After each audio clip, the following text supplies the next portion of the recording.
gentlemen, on behalf of the Board of Trustees, National Executive Committee members of the Rivers State and the Rivers State Working Committee, I welcome you to this maiden press conference of the People's Democratic Coalition, being hosted by our Rivers State chapter, tagged Nigeria Judiciary, Save Our Democracy.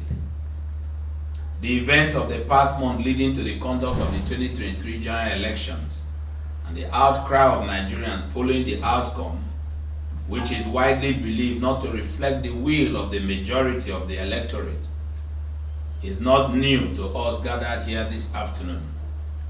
This verdict has been expressed by local and international observers and crowned by the much detailed and indicting report of the EU Election Group, Observer Group, and the INEC presided over the most shabbily organized election in the history of our country.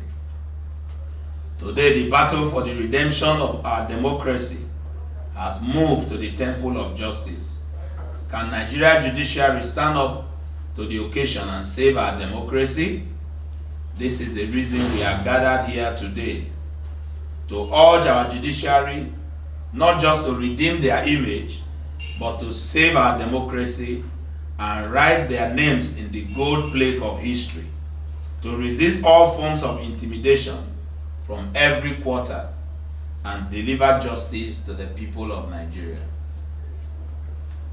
The statement credited to the Nigerian ambassador to the Republic of Guinea, John James Usanga, that annulment of the 2023 presidential election on the basis of the less than 25% votes scored by Bola Ahmed Tinubu is a wake-up knock for vigilance and for us to state the facts as it is before the truth is distorted. It is no longer a hidden fact that outside the manipulations and distortion of the February 25, 2023 election results that brought him to power, there were other weighty controversial issues about the person of Bola Ahmed Tinubu that squarely disqualified him and made him ineligible to be fielded as a presidential candidate ab initio. Amongst were the forfeiture of money to the US government some years ago, fielding a fake degree to the Nigerian electoral body, lie about dual nationality on the prescribed election form, which constitute forgery. Added to this was the non-achievement of 25% votes in the FCT as stated in the Nigerian electoral extant laws. It is therefore not surprising to every reasonable thinker and analyst that this government is built on illegality and cannot stand the actual test of law and will be extremely difficult to win the people's confidence. This is the reason the coup d'etat in Niger Republic and the junta will readily dismiss any statement from the Nigerian government and indeed ECOWAS as nothing and of no effect. Public remarks by social commentators across the globe had insisted that the illegality of the Nigerian president and ECOWAS leader has made it difficult to effectively intervene in the Nigerian crisis. This is an apt demonstration of the level of unacceptance this administration has subjected itself by her desperation for power. If the judiciary is muzzled down by corrupt forces that are very desperate for power, then Nigeria is doomed to eventual collapse. But if the judiciary is able to hold sway and live up to its billings at this most auspicious time, Nigeria certainly will be restored to our enviable position in the Community of Nations.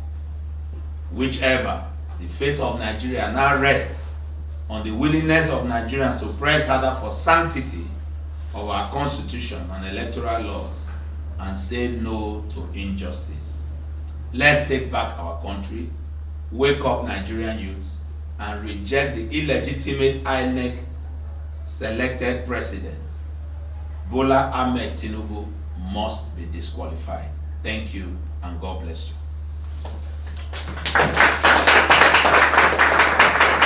For the disqualification of the president, are you calling for? Is it that you're calling for the tribunal to do the right thing, or the call is what particularly I don't actually understand?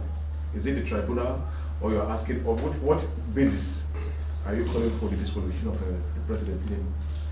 Well, the bases are clear, but we will forgive you because you said you came in late. The press conference is tagged Nigerian Judiciary Save Our Democracy. So the call is to the judiciary. And from our narrative, the elections have been conducted and the matter is before the courts. And all we are doing as a political pressure group is to ask the Nigerian judiciary to do the right thing.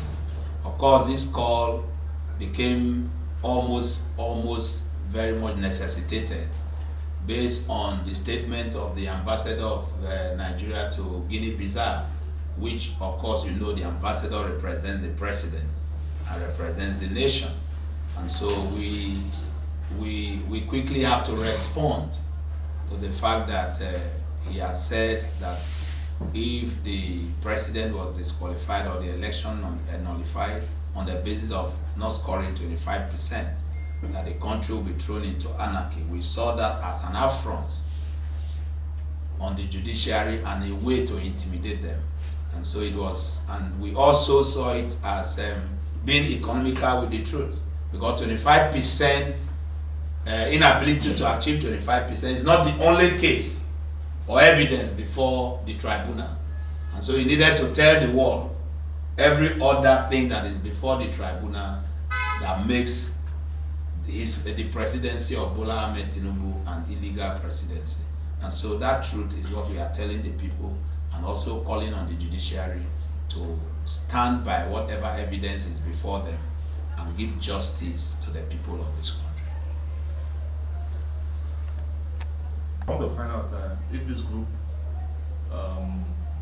is a breakaway or subsumed under the People's Democratic Party, because I'm saying People's Democratic Coalition.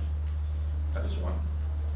Second one is your principal, Atiku, recently called on the tribunal to declare him the winner of the election, when by the fact that he claimed he won in 21 states of the federation, the votes cast. Wouldn't that be jumping the gun, since the matter is already before the tribunal? Thank you, sir. Well, clearly the People's Democratic Coalition is a group that started over a year ago under the aegis of the South-South Democratic Coalition. But right now, more Nigerians are embracing it, and so we don't want to restrict it to South-South. And so it is a pan-Nigerian political pressure group. It is not a breakaway from the People's Democratic Party. It is a non-partisan group which will admit anyone who is ready to fight and defend the democracy of this country. I'm very sure that you are aware that after the election, many parties have gone to sleep by every name, and most Nigerians have died in the process of defending parties. But right now, we rather stand to defend democracy and not parties. And that's exactly why we are saying the tribunal should look at the justice of the matter and deliver judgment. And of course, in the second part of your question, there are many prayers before the presidential election petition tribunal. And one of the prayers is that our principal and the presidential candidate of the People's Democratic Party have been able to prove beyond every reasonable doubt that he won in 21 states. And of course, if you went through the proceeding, INEC never said no. INEC is supposed to defend that, but INEC admitted. And so that clearly places him in a position that he can be declared. However, there are other prayers which have also been prayed, including the nullification of the election and all of that. So it is in the wisdom of the court to decide upon which premises the judgment will be given. So, this question is, the next question is just out of this premise. 2 days ago, precisely on Thursday, we saw the president named his cabinet. Sorry, he named the several nominees, and one of those mentioned is a member of your party, the former River State governor. I want to look at that based on the fact that one, he's a member of the PDP. Do you think that that's nomination, does it go down well with you and your party? Well, clearly, we are talking about a government that is illegal. And so every other thing they are doing is illegal, so it's not worth discussing until legality is instituted. Thank you. I want you to give a Are you calling for illegality. Are you calling for him to be withdrawn or something? I said I can't discuss a government that we know is illegal until a legal government elected by the Nigerian people and not the one selected by the dubious INEC is in place. We can't start discussing. You can't build something on nothing.